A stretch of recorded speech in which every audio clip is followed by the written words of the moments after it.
Hello මගේ ගවේෂක යාළුවනේ. ඉතින් ඔන්න මම ආවේ මන්දාරම් නුවර අපේ 3 වෙනි බ්ලොග් එක අරගෙන.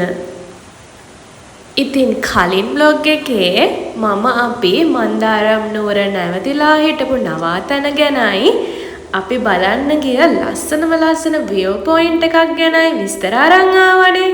ඉතින් මේ බ්ලොග් එකෙන් මම අරන් එන්නේ කැලේ ඇතුලේ හැංගිලා තිබුණු ලස්සන දිය ඇල්ලක් ගැන.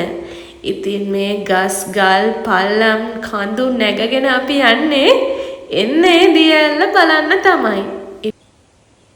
ඉතින් යමු මාත් එක්ක කැලේ ඇතුලේ හැංගිලා තියෙන ලස්සන දිය ඇල්ලක් බලන්න. මන්දාරම් නුවර අපි දවස් 2ක් නැවතිලා හිටියා.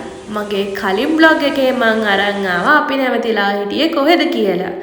අපි නැවතිලා හිටියේ ජයවර්ධනස් බංගලෝ කියන ලස්සන බංගලෝ එකේ. ඉතින් එතන හිටපු ඒ බංගලෝ එක බලා ගන්න කෙනා තමයි අපිව මේ ගමනට ගයිඩ් කරේ. ඉතින් එයා කිසිම අමතර මුදලක් ගන්නෙ නැතුව මේ ගමනේදී අපේ ගයිඩ් විදිහට හිටියා. මේ දිය ඇල්ල බලන්න ඔයාලත් යන්න හිතනවා නම් මම නම් රෙකමන්ඩ් කරන්නේ අනිවාර්යයෙන්ම මේ පැත්තෙන් හොයාගත්ත ගයිඩ් කෙනෙක් එක්ක ගියොත් හොඳයි කියලා. පේනවනේ මේ ගමන එච්චර ලේසි පාසු ගමනක් නන් නෙමෙයි. ඉතින් මේ ගමන දිය ඇල්ල ළඟටම අපිව හරිම පරිස්සමෙන් එක්කරගෙන ගියේ අපිත් එක්ක ගිය ගයිඩ් මහත්තුරු දෙන්නා. ඇත්තටම මේක නම් පුදුමාකාර ලස්සන දිය ඇල්ලක්. තද කොළ පාට කැලෙන් වැහුණු කැලයක් මැද මේ තරම් ලස්සන දිය ඇල්ලක් තියෙනවා කියලා කවුද හිතන්නේ? ඉතින් අපි ගිය දවසේ චූටි වැහි පොදයකුත් තිබුණු නිසා දිය ඇල්ලේ වතුර හොඳටම තිබුණා. ඒ නිසා දිය ඇල්ලේ තිබුණේ පුදුමාකාර ලස්සනක්. හරි වැඩි කතා වුණේ නෑ. යමුකෝ මාත් එක්ක දිය ඇල්ල ළඟටම අපි ළඟටම ගිහිල්ලා බලමු. හැබැයි ඉතින් දිය ඇල්ල හොයාගෙන මේ ගියපු ගමන මට දැනෙන හරියට ජුරාසික් පාක් එකේ යනවා වගේ තමයි.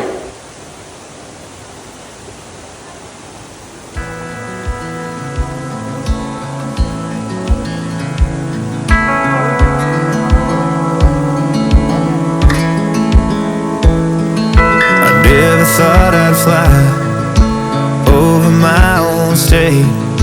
Something about those city lights were calling out my name. Now mama, don't you cry.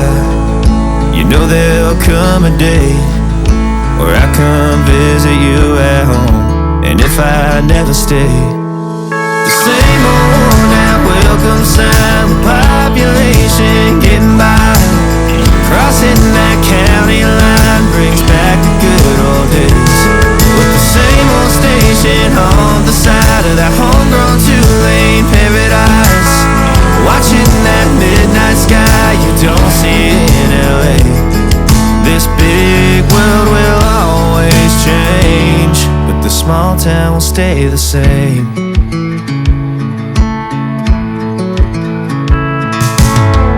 This concrete tree line's got my head up in the clouds. A good thing that I got my roots back in steady ground. With the same old small church parking lot, I cried when Bobby tied the knot. By God, we never thought he'd give her his last name, or the ring that I won on the night that we once stayed 14 tonight. Those Friday football lights sure did feel like fame. This big world will always change, but the small town will stay the same.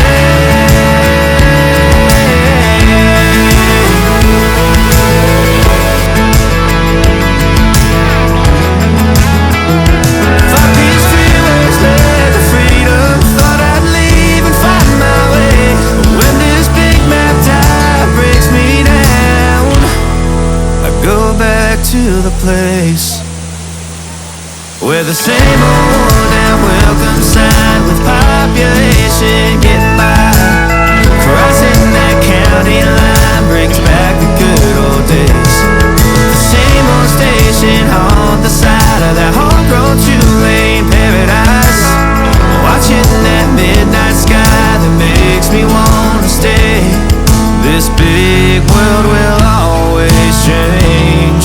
small town will stay the same.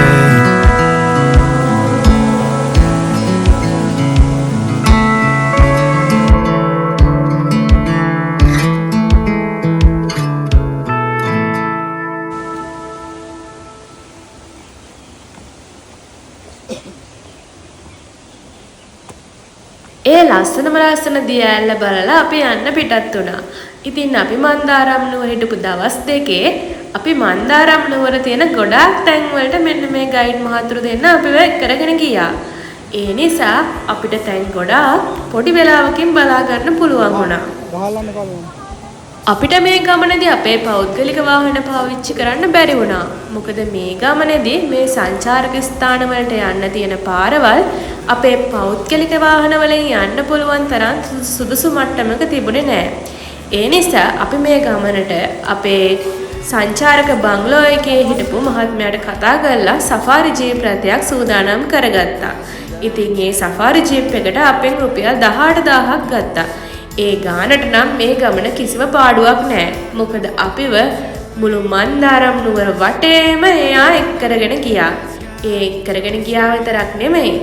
අපිව ඒ තැන් වලින් තවත් ඇතුළට ගිහින් බලන්න තියෙන තැන් වලට අපිව එක් කරගෙන යන්න එයා ගයිඩ් කරා. මෙන්න මේ කොළපාට තේවතු මැදින් අපි කොහෙද යන්නේ? අපි යන්නේ තවත් ලස්සන view point එකක් බලන්න. ඉතින් එන්න ගිහින්ම බලමුකෝ ඒ view point එක කොච්චර ලස්සනයිද කියලා. අපිට සෆාරි ජීප් රථයක් සහ ගයිඩ් කෙනෙක් හොයාගන්න හැමදේම සූදානම් කරලා දුන්නේ අපි නැවතිලා හිටපු ජයවර්ධනස් බංගලෝ එකේ ඒ බංගලෝ එක බලා ගන්න මහත්මයා. ඉතින් ඒ අපි නැවතිලා හිටපු ජයවර්ධනස් බංගලෝ එක ගැන සම්පූර්ණ බ්ලොග් එකක් මම කලින් වීඩියෝ එකේ දාලා තියෙනවා. ඉතින් ඒකත් බලලම මේක බලන්න. හොඳද? එතකොට ඔයාලගේ මුළු ට්‍රිප් එකම ප්ලෑන් කරගන්න ගොඩක් ලේසි වෙයි. ඉන්න මේ කොළපාට තේවතු මැදින් මම මේ ඉස්සරහට යන්නේ මම කියපු ලස්සන view point එක බලන්න. ඉතින් මේ තියෙන්නේ ලස්සන view point එක. පේනවා නේද කොච්චර ලස්සනයිද කියලා? මෙතනට ගියාම මට දැනුනේ මං හරියට පියාඹනවා වගේ. හැම තැනම මං ඉන්නවට වඩා පහළින් තිබුණේ. හැම තැනම හරිම ලස්සනට පේනවා. සුදු පාට මීදුම, පහළින් තියෙන ලස්සන නිම්න කඳු පන්ති, මේ හැම දෙයක්ම මෙතනට ගියාම හරිම ලස්සනට බලා ගන්න පුළුවන්. ඉතින් ඔයාලත් බලන්නකෝ අපේ කැමරා කාචෙන් මේ view point එක කොච්චර ලස්සනයිද කියලා. අපේ මන්දාරම් නුවර සංචාරය මං ඔයාලට vlog 3කින් ගෙනාවා. පළවෙනි එක අපි ගියපු ලස්සන view point දෙකක්. එතකොට දෙවෙනි එක අපි නැවතිලා හිටපු ජයවර්ධනස් බංගලෝ එක ගැන. එතකොට තුන්වෙනි එක තමයි මේ. ඉතින් ඔයාලත් මේ ගමන ප්ලෑන් කරනවා නම් අනිවාර්යයෙන්ම වීඩියෝස් 3ම බලලා යන්න. එතකොට ඔයාලටත් මේ කිසිම සංචාරක ස්ථානයක් මගේ අරගන්න නැතුව මේ හැම දෙයක්ම බලලා එන්න පුළුවන්. අපි තවත් අලුත් vlog එකකින් ඉක්මනටම හමු වෙනවා. එතකන් මේ vlog එක නිමා කරනවා. එකතු වෙන්න අපිත් එක්ක ලෝකය ගවේෂණය කරන්න. අපේ කැමරා කාචෙන් ලෝකය දකින්න. ඉතින් ඔයාලවත් අපි යන හැම තැනකටම එක් කරගෙන යන්න. අපේ channel එක subscribe කරන්න, like කරන්න, bell button එකත් click කරන්න. ගිහින් එන්නම් සුබ දවසක්.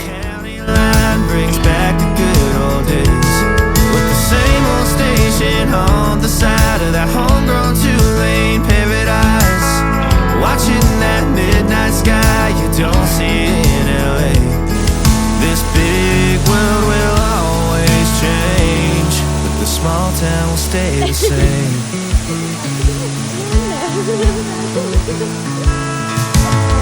This concrete tree line's got my head up in the clouds.